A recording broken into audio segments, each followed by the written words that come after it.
Graça e paz, queridos irmãos, bom dia.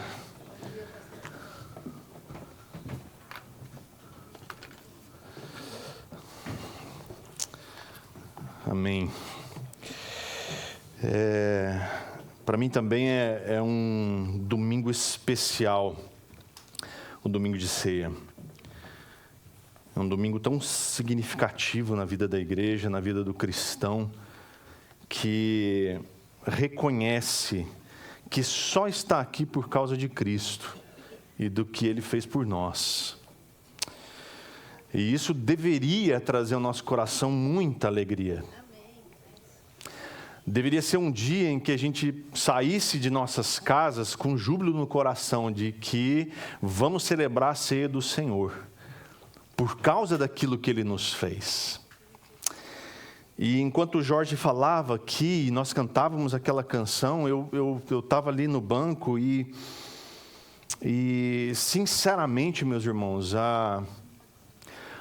uma preocupação no meu coração veio novamente, de que nós vivemos um tempo, e você deve concordar comigo, de frieza espiritual. Nós vivemos num tempo em que os crentes, os evangélicos, vivem um distanciamento de Deus. É óbvio que não estou generalizando, mas quando eu olho para essas cadeiras e sinto a falta de tanta gente que pertence a essa igreja, mas não está conosco aqui. A palavra, e eu quero que você já abra a sua Bíblia em Gálatas capítulo 5, que eu quero tratar hoje aqui, fala do caráter do Evangelho. E meditando nesse texto, nessa palavra e no sentido que ela traz para mim, para você nesse dia, eu fiquei pensando que muitas vezes, por isso que eu falei do evangélico e não do crente, porque há uma diferença muito grande. A religião, meus irmãos, é uma tentativa do homem se achegar a Deus. E esse homem que vive distante de Deus, ele busca na religião uma forma, uma ponte de se achegar a Deus. Então, uma pessoa que consulta, bota sua mão para ser lida por uma cigana lá no calçadão da cidade, na verdade ele quer Deus, mas ele ainda não sabe disso. Porque ele anseia por algo que está além da sua esfera de contato. Ele precisa de algo transcendental. Ele quer Deus, mas como a palavra diz, não há quem pregue. Então, como crerão se não há quem pregue? Por isso eu digo que nós vivemos nesse tempo de frieza. E isso traz um alerta ao meu coração. Porque nós vemos o resultado da Europa, por exemplo, onde a igreja não existe mais. E isso nós estamos vivendo, dada a sua devida proporção, porque o Brasil, onde nós vivemos, vive a juventude do Evangelho. O Evangelho chegou até nós há muito pouco tempo. Mas se a igreja não entender que não é a religião que nos leva a Deus, mas é o Evangelho, que é Deus vindo ao encontro do homem, que transforma o homem, e nós não nos apegarmos a isso, então o nosso futuro é muito parecido com o futuro da igreja na Europa. O Tim Keller, ele diz que na religião normal, a motivação para uma vida moral se baseia no medo. No cristianismo fundamentado no Evangelho, a motivação é uma dinâmica de amor. É muito diferente. É Deus amando o pecador de tal forma que Ele entrega o seu Filho. E aí eu e você que cremos nisso de todo o coração, enchemos o nosso coração de alegria. Porque Deus se esvaziou da sua glória e veio habitar entre nós, para que a gente pudesse ser salvo e experimentar desse amor. Esse é o Evangelho. Nós cremos no Evangelho de transformação, meus irmãos. O Evangelho transforma o pecador. Ele alcança o homem, ele transforma esse homem em todas as esferas do seu ser. Todas elas. Ele torna o homem livre, e uma vez livre, ele nos convida para uma vida abundante nele. Só que uma vida equilibrada. E uma nova dinâmica vai se apresentar para nós, quando nós percebemos, nesse texto que nós vamos ler agora aqui, que nós crescemos à medida que nós lutamos contra o pecado, contra a nossa natureza. É interessante que lá em João capítulo 15, verso 8, Jesus diz que se nós permanecermos nele, ele nos dá fruto. Nós produzimos muito fruto. Que fruto é esse? Eu creio que existem dois tipos de fruto aqui na Bíblia. Quando o homem permanece em Cristo, que alcançou, que o salvou. O primeiro deles é um fruto de caráter, que é o que vai ser tratado aqui em Gálatas 5. E o segundo fruto que o homem produz quando ele é alcançado e transformado pelo Evangelho é vidas. Então, imagina um homem alcançado por Jesus Cristo, transformado pelo Evangelho da Graça, que começa a evidenciar esse caráter novo e transformado por Cristo. Naturalmente, outras pessoas que ainda o não conhecem vão se interessar por aquilo que esse crente no Senhor tem. Então, novos crentes são produzidos. E quando esses frutos são produzidos, Deus é glorificado.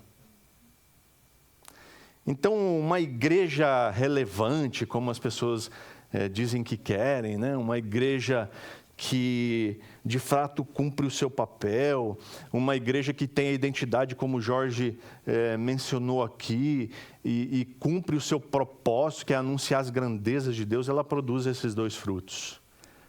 O fruto de caráter cristão e o fruto de novas vidas sendo alcançadas pelo Evangelho. Então, eu queria que você abrisse a sua Bíblia em Gálatas capítulo 5. Nós vamos ler do verso 13 até o verso 26.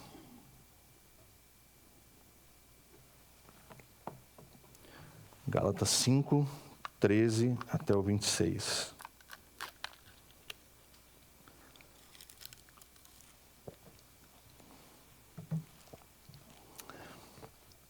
Diz assim: porque vocês, irmãos, foram chamados para viver em liberdade.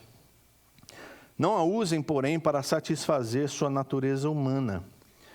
Ao contrário, usem-na para servir uns aos outros em amor. Pois toda a lei pode ser resumida neste único mandamento: amem o seu próximo como a si mesmo. Mas, se vocês estão sempre mordendo e devorando uns aos outros, tenham cuidado, pois correm o risco de se destruírem. Por isso digo, deixem que o Espírito guie sua vida. Assim, não satisfarão os anseios de sua natureza humana. A natureza humana deseja fazer exatamente o oposto do que o Espírito quer.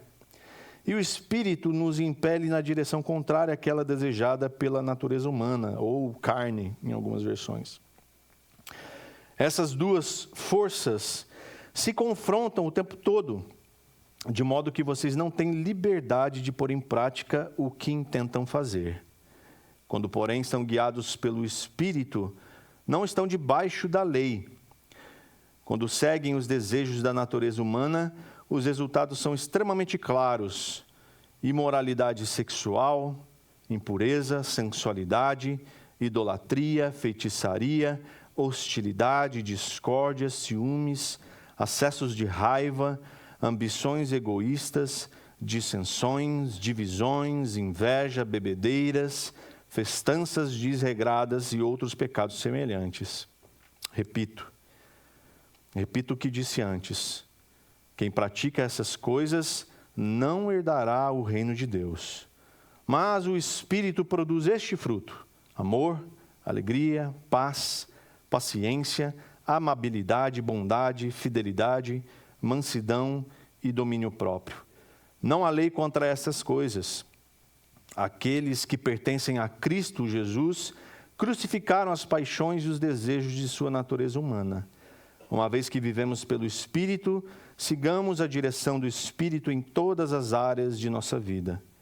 Não nos tornemos orgulhosos, provocando e invejando uns aos outros. Deus, em nome de Jesus, Senhor, fala ao nosso coração nessa manhã, Pai. Que em nome de Jesus, Deus, a Tua palavra encontre lugar no nosso coração e cause transformação em nós. É isso que nós precisamos, Deus. Também é o que desejamos. Em nome de Jesus, Pai, faça isso, para que nós sejamos crentes melhores e, portanto, filhos exemplares. Em nome de Jesus que nós oramos, Pai. Amém, Senhor. Primeira coisa que a gente vê aqui, que Paulo fala, é sobre a liberdade em Cristo. Essa liberdade que é alcançada e conquistada através da cruz do Calvário, onde Jesus Cristo, pelo seu sacrifício, nos liberta. Ele entrega a sua vida ali, para que eu e você fôssemos livres. Então, quando a gente fala de liberdade cristã, é bom que a gente siga alertando para um perigo bastante comum, que é a inclinação para dois extremos, que é o legalismo e a imoralidade. O William Hendrickson faz uma ilustração muito simples sobre isso. Ele diz que a vida cristã é semelhante a atravessar uma pinguela. Sabe o que é uma pinguela? Aquele negocinho feito de madeira que você passa por cima de uma vala ou de um riozinho, uma pontezinha de madeira. E essa pinguela cruza sobre um lugar onde se encontram dois rios contaminados. Um é o legalismo e o outro é a libertinagem. O crente não deve perder o equilíbrio para não cair dentro das faltas refinadas do judaísmo, nem nos grosseiros vícios do paganismo. Então a gente precisa tomar muito cuidado, meus irmãos, na vida cristã. Porque você facilmente pode se desequilibrar e cair na contaminação de um legalismo exagerado ou de um libertismo. Libertismo? Libertinagem. Obrigado, Jorge. E esse é um cuidado constante que a gente precisa tomar. Porque qualquer escorregão faz a gente cair num desses dois rios. E eles são tão contaminados um quanto o outro. Faz tão mal um quanto o outro. Então Paulo fala aqui para nós que nós somos chamados para viver em liberdade. Porque o evangelho da salvação, meus irmãos, nos liberta do jugo da religião, do pecado e do medo. Ele também diz, não usem essa liberdade para satisfazer a sua natureza humana ou a sua carne. Então, quando você está livre, o evangelho te liberta, mas você continua suprindo as necessidades da sua carne, quando você continua alimentando a sua carne, você é escravo dela. Então, você não é livre coisa nenhuma. Outras versões diz, para não dar ocasião à carne. Sabe aquele ditado que a ocasião faz o ladrão? A ideia é essa mesmo aqui, que tem a ver com essa ocasião conveniente. Quando a carne, que é oportunista, se aproveita daqueles momentos de fraqueza. Sabe quando diz aquele que pecou e fala assim, a carne é fraca. É justamente nessas ocasiões oportunas que a carne, a natureza humana se aproveita e cede. Isso não é liberdade. Ele diz, use essa liberdade para servir uns aos outros em amor. Então, para se servir uns aos outros em amor, as suas necessidades e vontades, ou seja, as paixões da sua carne, precisam ser colocadas em segundo plano. Dessa forma, os anseios da sua carne sempre serão subjugados em favor do outro. No verso 14 e 15, nós vemos que Paulo nos lembra do mandamento que resume toda a lei. Ame o seu próximo como a si mesmo. Em seguida, ele vai dizer que se nós nos comportarmos de modo diferente, nos morderemos e devoraremos um ao outro. E ele usa essa expressão justamente para exemplificar o que é a carne, que traz essa ideia de um comportamento animalesco, que leva à destruição. Ele diz, nós vamos nos morder e nos devorar uns aos outros até a destruição. Porque é uma antítese do amor, que é expresso pelo Evangelho da Graça. Esse Evangelho que faz eu e você amar um ao outro, como a gente ama nós mesmos. E aí Paulo vai falar de uma luta que acontece dentro de nós. E aí eu quero me deter um pouco mais nesse assunto, dessa luta que acontece no meu e no seu coração. Essa luta que nos aflige todos os dias, que cada um de nós aqui nessa sala passamos. Uns mais, outros menos, é verdade. Uns você vê na cara que está passando por lutas, outros você nem nota, mas lá dentro vive essa luta. Essa luta por conta dessa liberdade que Cristo nos oferece, Paulo nos diz aqui no verso 16, que nós devemos deixar que o Espírito guie a nossa vida. E que quando a gente procede dessa forma, não satisfaremos os anseios da nossa carne, da nossa natureza humana. Outra versão vai dizer, por isso, andai no Espírito ou em Espírito, que literalmente quer dizer que a gente deve andar lado a lado com o Espírito Santo de Deus, que nos ajuda nessa luta. O Espírito Santo é chamado no Novo Testamento de Paráclito, que significa aquele que anda do lado. E se ele anda do lado, meus irmãos, ele é nosso aliado o tempo todo. Não há um momento sequer do seu dia, na sua vida, sendo você crente no Senhor Jesus Cristo, que o Espírito Santo não esteja do seu lado. E dessa forma, tendo o Espírito como aliado, tendo o Espírito como aquele que anda ao nosso lado, como aquele que nos ajuda, o nosso auxiliador, então nós temos um aliado nessa luta também que acontece no seu interior e no meu interior. Mas ele diz que a natureza humana deseja fazer exatamente o oposto do Espírito. E é verdade. E a gente pode classificar da seguinte forma. A natureza humana, ou a carne, representa a nossa velha natureza, aquele que você era antes de conhecer Jesus Cristo. Que de vez em quando gosta de dar o ar da graça, ou da desgraça, né? de vez em quando ele resolve surgir ali, porque parece que não está tão morto assim. De vez em quando ele surge, ele aparece. Aquilo que a gente é naturalmente, está lá na essência do nosso ser. De vez em quando aquilo surge, emerge. Carne é aquilo que é o nosso interior, aquilo que deseja, meus irmãos, ser o nosso próprio Senhor e Salvador. Sabe como?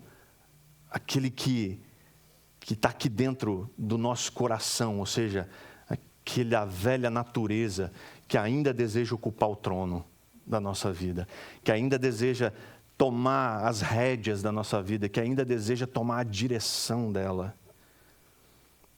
O Espírito é o que nós nos tornamos pelo novo nascimento.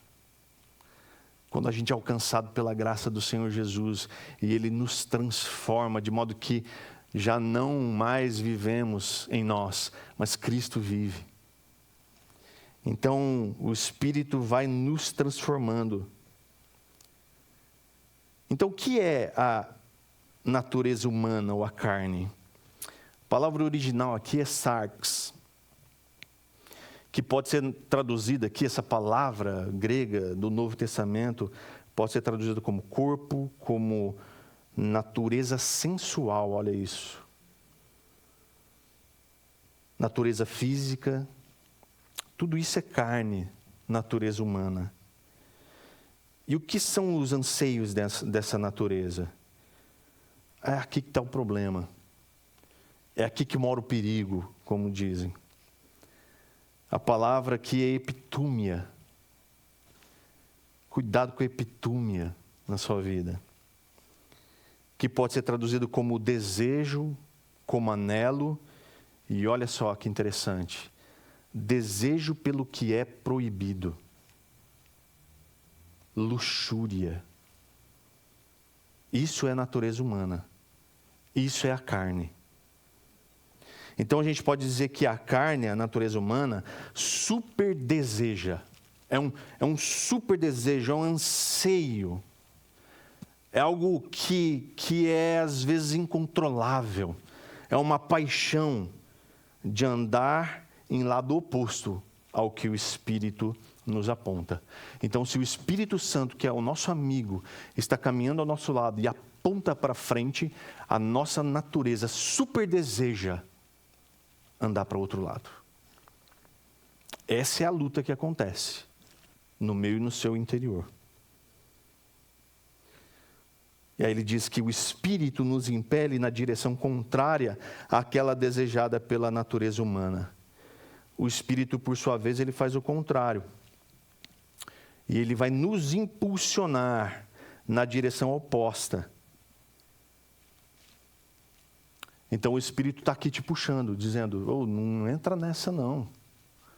Não ouve o que essa natureza humana está dizendo não. Não ouve o que essa carne está dizendo não, porque essa carne quer te levar para a perdição. E eu tenho algo melhor para você.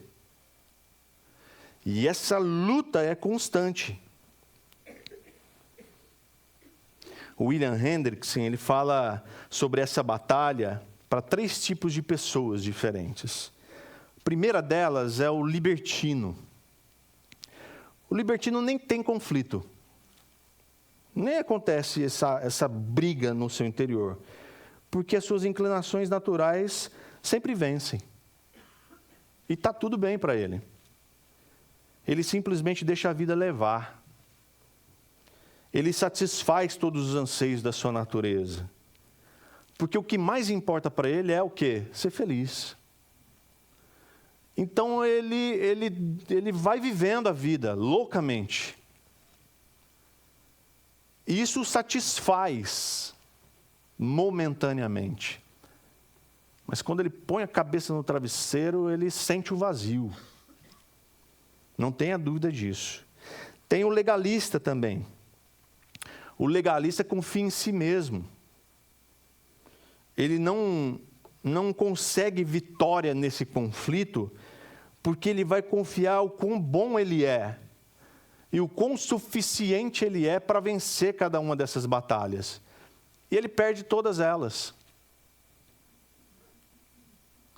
Então, alguém assim tão bom não pode cometer falhas. E ele não reconhece essas falhas que ele comete. Por isso, muitos deles são como Jesus chamou em Mateus 23, 27. São como sepulcros caiados, que são bonitos por fora, mas por dentro são cheios de imundície. Mas tem o crente. O crente experimenta um conflito agonizante. Mas ele alcança a vitória. Porque o Espírito que nele habita vence por ele. Esse sim, está ciente de que sozinho ele não vai conseguir vencer essa luta. Esse sim, sabe que essa luta é intensa, é desagradável, é desconfortável, mas ele persiste, ele persevera, porque ele sabe que tem alguém que intercede por ele com gemidos inexprimíveis. Então ele consegue vencer os anseios da sua natureza, e por isso ele anda no Espírito, ele caminha no Espírito, ele persevera no Espírito, para que ele possa conseguir, no tempo das dificuldades, no tempo das aflições, vencer a carne. E aí Paulo diz, quando são guiados pelo Espírito, não estão debaixo da lei. O Hernandes Dias Lopes diz o seguinte sobre isso, ele fala assim, que estar sob a lei significa derrota, escravidão, maldição e impotência espiritual. Porque a lei não pode salvar. É o Espírito que nos põe em liberdade. A lei exige de nós perfeição e por isso mesmo nos condena, pois não somos perfeitos. Estar sob a lei é estar sob maldição, pois maldito é aquele que não persevera em toda a obra da lei para cumpri-la.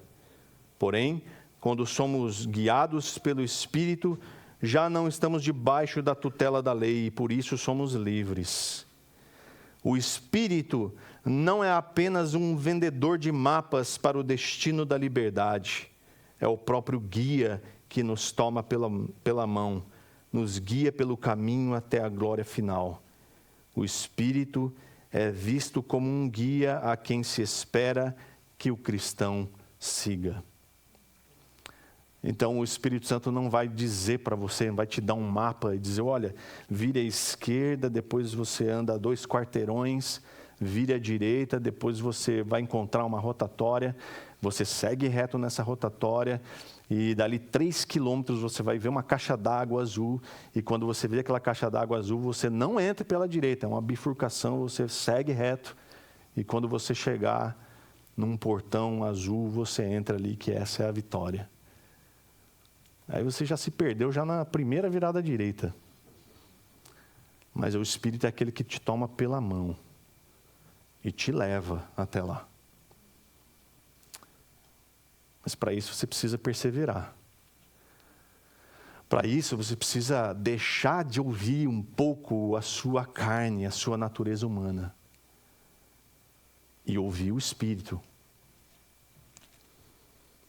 Deixar ser tomado pela mão e deixar ser conduzido na sua própria vida. E, irmãos, isso é um problema para nós. Porque a ideia de ter alguém, mesmo que seja o Espírito Santo, conduzindo a nossa própria vida, nos traz desconforto.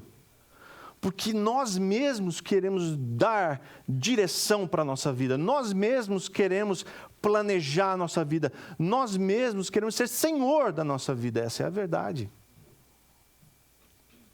Quem reina na minha própria vida sou eu, o dono do meu nariz sou eu mesmo. E eu quero seguir para onde o meu nariz está apontado.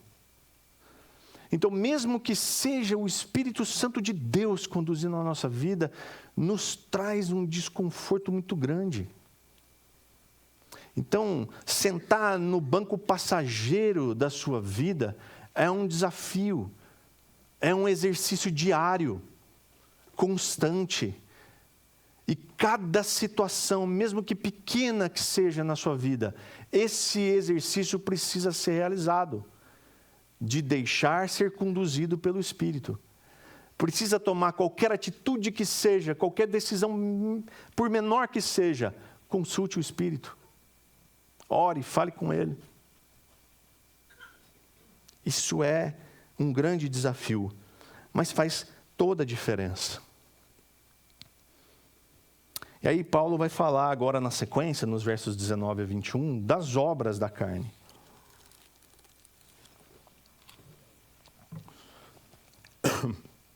Mas por que obras? A palavra traduzida para obras aqui tem a ver com aquilo com o que alguém está ocupado. Olha só que interessante. Então, as obras da carne é aquilo que te ocupa. Você se ocupa em realizar as obras da carne. Então, isso quer dizer que essas coisas que a natureza humana produz são consequência do meu e do seu empenho.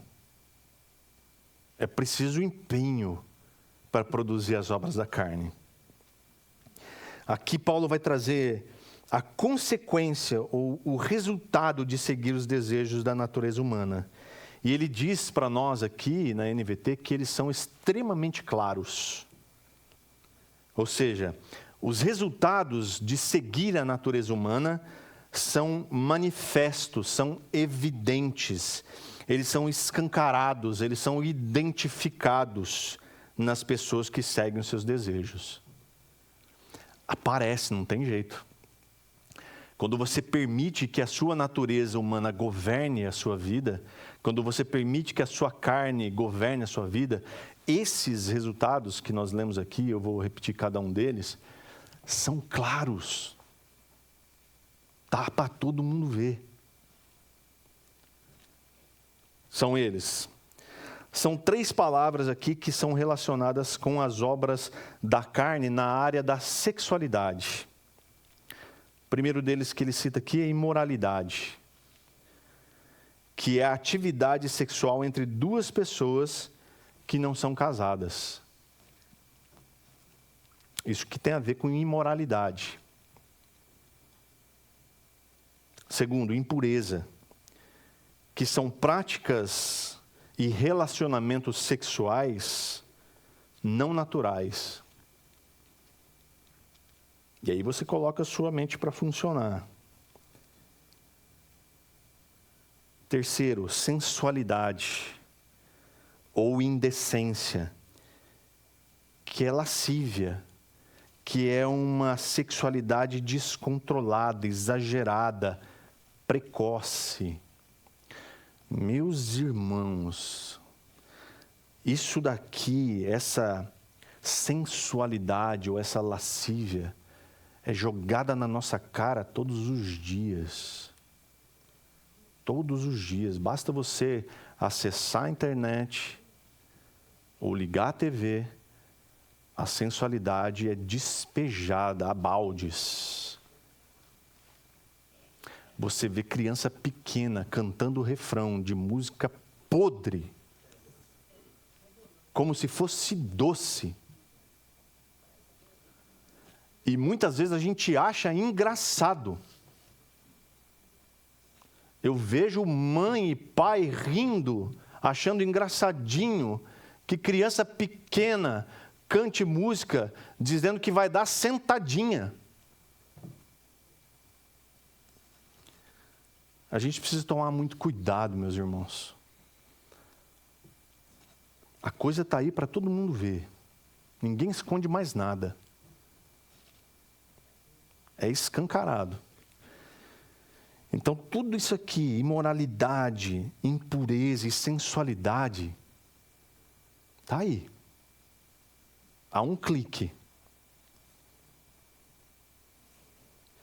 Você vê criança fazendo dancinha de TikTok com as coisas mais escabrosas que você pode imaginar. E a gente está como? Não tem nada com isso. Quando você vê, está acontecendo dentro da sua casa. E aí é tarde.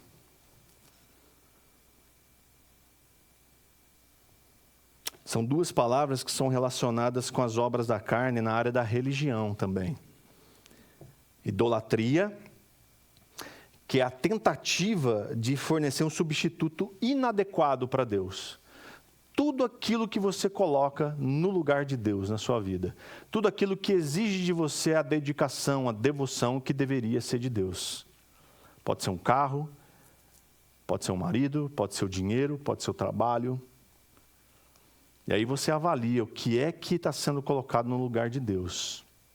Pode ser o prazer de ficar em casa no domingo de manhã, bem de boa.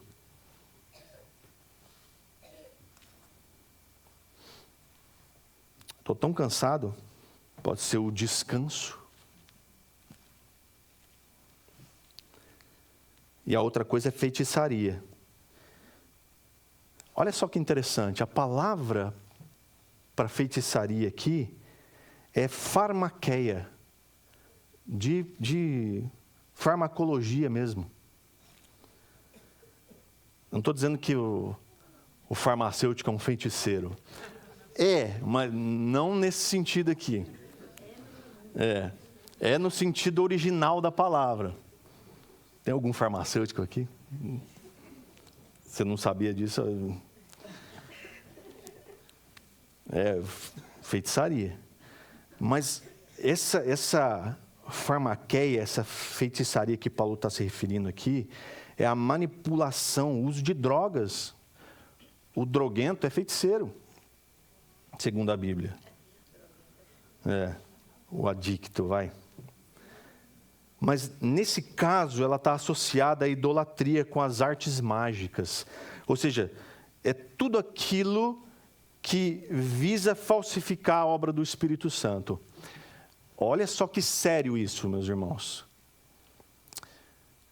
Quando você está numa situação em que há um frenesi, uma coisa estranha, e as pessoas atribuem essas coisas estranhas ao Espírito Santo, pode ser feitiçaria. Aí a gente precisa tomar muito cuidado e ter um outro dom, que é o discernimento de espírito. Porque se você olha aquilo e não entende o que é, cuidado, não julgue. Não vá chamando de feitiçaria, porque você pode estar pecando contra o Espírito Santo. Meus irmãos. Por isso que é importante a gente viver com o Espírito, andando com Ele. Porque Ele nos dá discernimento. Ele nos dá sabedoria. Agora, ele vai listar 8 palavras que estão ligadas aos relacionamentos. Hostilidade, que é a inimizade. Discórdias, que tem a ver com contenda, com disputa, com discussões. A gente viu muito disso, ou vê muito disso nos tempos eleitorais, né? Ciúmes, cuja palavra original aqui para ciúmes é zelo, que vem de zelo. Olha que interessante. Que pode ser traduzida como excitação da mente, ardor, fervor do espírito, ardor em abraçar, em perseguir, defender algo, zelo no interesse por uma pessoa ou coisa, rivalidade. Tudo isso é ciúmes. Acessos de raiva é aquela ira que vem de repente, ela ferve você por dentro. Sabe o estado de nervo, né? Daquela coisa, acesso de raiva. Ambições egoístas, que é a palavra eriteia, que é a mesma para propaganda eleitoral. Olha só que interessante. Partidarismo, sectarismo, que tem a ver com um seguidor de uma seita. Dissensões, que é o mesmo que divisão. E divisões também, A palavra é outra, mas tem mais a ver com um grupo de homens escolhendo os seus próprios princípios. Se torna uma seita, um partido. Inveja, que é o desgosto provocado pela felicidade ou prosperidade do outro. Por fim, são duas as palavras que têm a ver com o abuso de substâncias. Bebedeiras, que é o consumo desregrado de bebidas. Irmãos, é uma coisa muito interessante essa questão da bebida aqui. Hoje em dia é tão comum o crente sabendo que ele é livre, e não há nenhum mal, meu irmão e minha irmã, de você tomar o seu vinhozinho, de você tomar a sua cervejinha. Isso não é pecado. Não é um erro. Mas cuidado de como você faz isso, do quanto isso ocupa o seu coração. Eu já fui em muita festa de crente, que eu saí envergonhado de lá, de ver o testemunho horroroso do crente, que toma a sua cervejinha e fica alegrão lá, contando as piadinhas.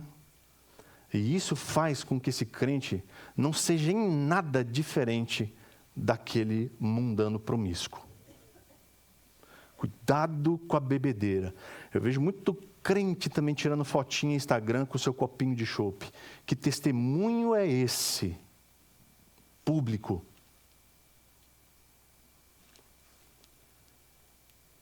E eu não vou ser aqui legalista de dizer que você deveria tirar uma foto com a sua Bíblia na mão. Já disse. Mas é engraçado como as coisas que são mundanas atraem mais. Você vai numa festa, toca umas musiquinhas legais lá e tal, está todo mundo ali tímido. Mas começa o arrasta-pé e o desce até o chão, está todo mundo lá dançando, inclusive os crentes.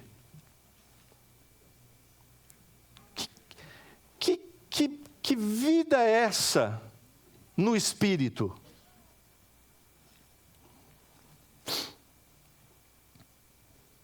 E a outra é festanças desregradas. Aqui, Paulo vai fazer menção a uma prática daquele tempo que era o komos, que era uma farra, uma orgia que acontecia depois de um jantar, todo mundo jantava, e depois da janta todo mundo ia para uma farra, para uma procissão, e terminava em orgia, terminava numa bagunça, com música, bebedeira, tudo em homenagem ao deus Baco, o tal do komos, que é traduzido aqui para nós como festanças desregradas. Ninguém jamais viu isso, né? Um jantar que termina na bagunça, na cachaça, descendo até o chão. O resultado, meus irmãos, para quem pratica essas coisas é bastante óbvio. Não herdarão o reino de Deus. Isso deveria trazer temor para o nosso coração. De novo, eu não estou aqui para fazer um discurso legalista e bater na cabeça de vocês com usos e costumes. Não, isso é palavra de Deus, meus irmãos, por favor. Está escrito aqui, se a Bíblia é, para mim e para você, regra de fé e prática, então nós devemos seguir. Se a Bíblia é para nós regra de fé e prática, ela deve ser seguida. Simples assim. E aí ele vai dizer do fruto do Espírito, que é o resultado da ação de Deus em nós. Então Paulo vai listar o fruto do Espírito que é produzido naqueles que permitem que o Espírito guie a sua vida. Por que fruto agora? com a carne e a obra. Por que fruto? O Tim Keller diz que são 4 fatos importantes sobre como o Espírito opera na produção desse fruto. O primeiro deles é que o crescimento do cristão é gradual. Ninguém consegue acompanhar o crescimento de uma goiaba lá no pé. Ele vê lá o brotinho, a florzinha, e aí ele vê que ela começa a crescer, crescer, crescer e dá aquela goiabona maravilhosa, né? Você vê a flor, quando você vê, já vem a goiaba. E ela já está madura e você pode degustá-la, né? É a mesma coisa com a gente. Quantas coisas a gente já não pode dizer, puxa, alguns anos atrás eu agiria com menos paciência nessa situação. E agora eu pude agir com mais paciência. Não é assim? Não tem coisas na nossa vida que a gente vai amadurecendo e quando a gente age, a gente pensa, puxa, há um tempo atrás eu não agiria dessa forma. Então o crescimento ele é gradual. O crescimento do fruto do Espírito é inevitável. Haverá crescimento. Se está em Cristo e se está permitindo que o Espírito guie sua vida, a produção do fruto é inevitável.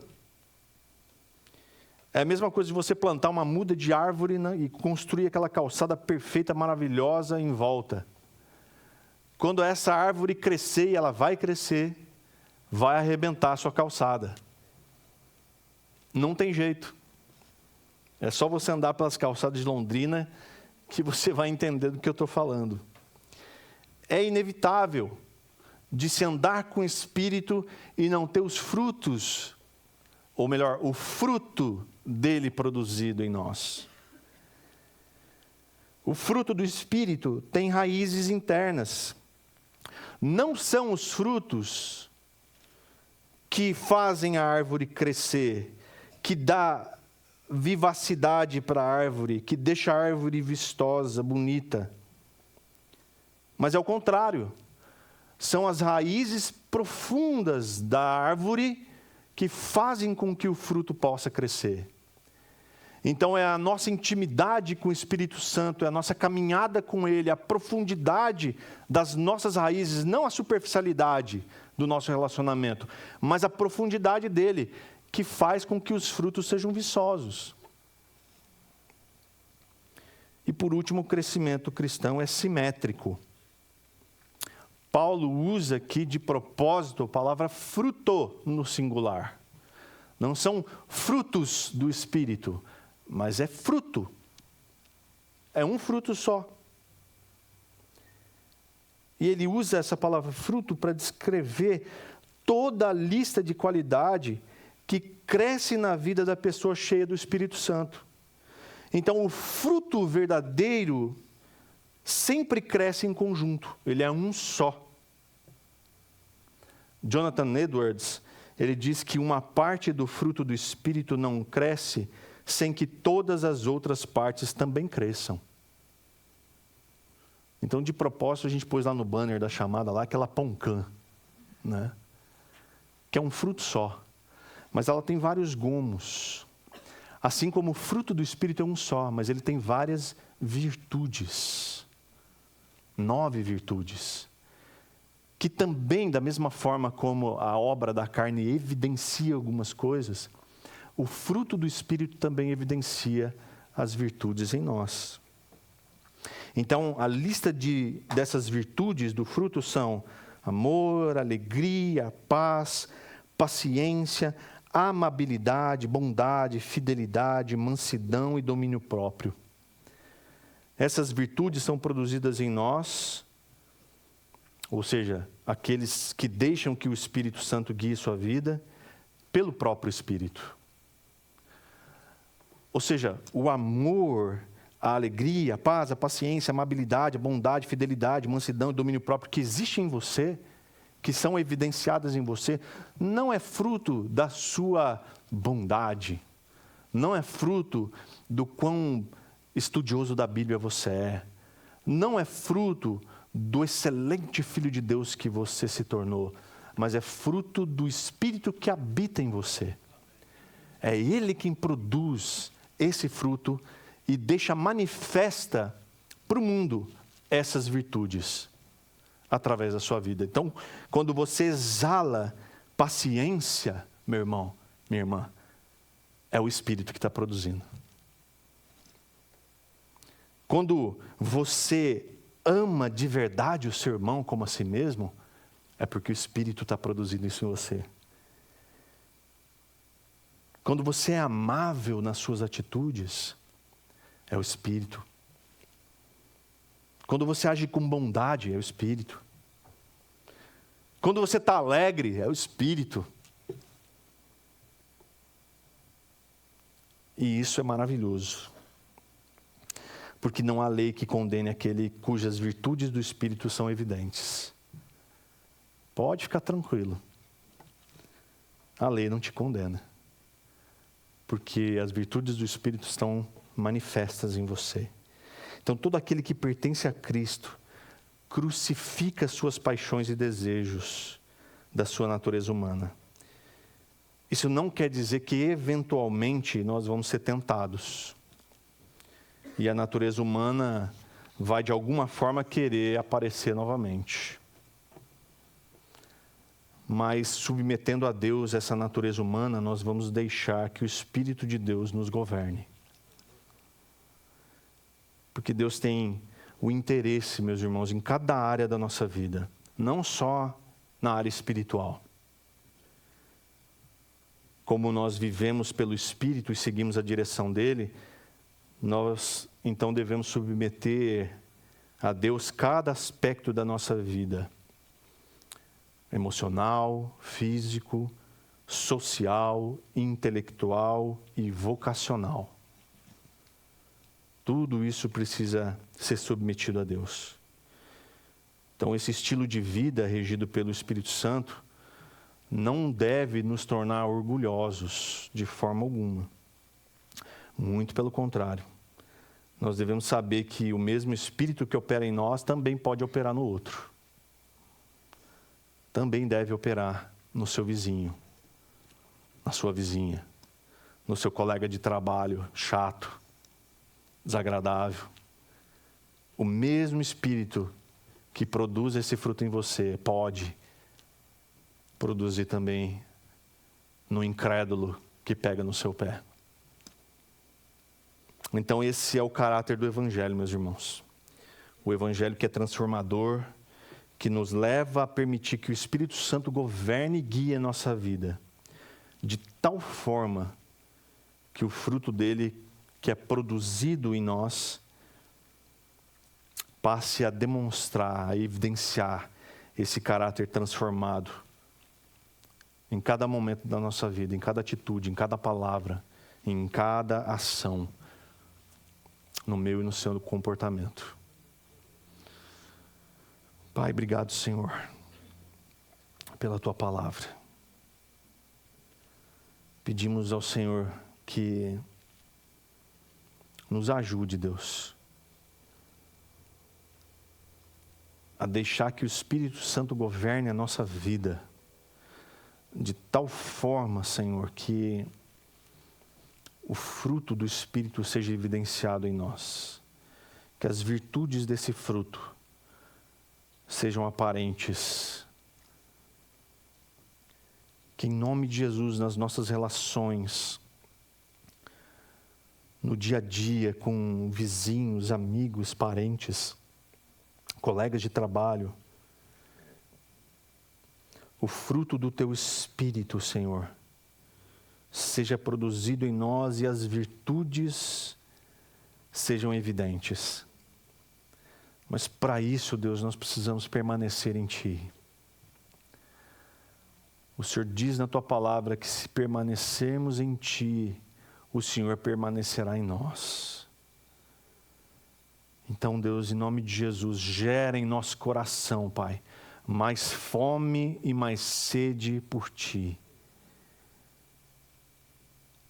Que em nome de Jesus haja um despertamento em nosso coração de permanecer ligado à videira, e dessa forma ligados uns nos outros também, para que a tua igreja continue crescendo em graça, para que a tua igreja continue aprendendo do Senhor, para que a tua igreja continue sendo guiada pelo teu Espírito, porque o Senhor Jesus é o nosso cabeça, e cada um de nós, membros desse corpo. Então não há a mínima possibilidade, Senhor, de vivermos apartados. Ó Deus, em nome de Jesus, nos ensina isso. Revela isso, Deus, em nome de Jesus, ao coração daqueles que ainda estão afastados, daqueles que ainda não conseguem, Deus, ter comunhão. E nos usa para isso, Deus. Pela tua graça e bondade. Em nome de Jesus. Que o amor de Deus, o nosso Pai, que a graça do Filho seja evidenciada na comunhão do Espírito e em nós, para a honra e glória do Senhor. Em nome de Jesus. Amém. Amém, queridos, que Deus abençoe muito a sua vida. Quinta-feira nós estaremos aqui na reunião de oração, você é convidado a estar conosco. E não se esqueça, os irmãos do relógio de oração vão estar aqui na frente, se você deseja orar com eles. E que você tenha uma semana abençoada em nome de Jesus.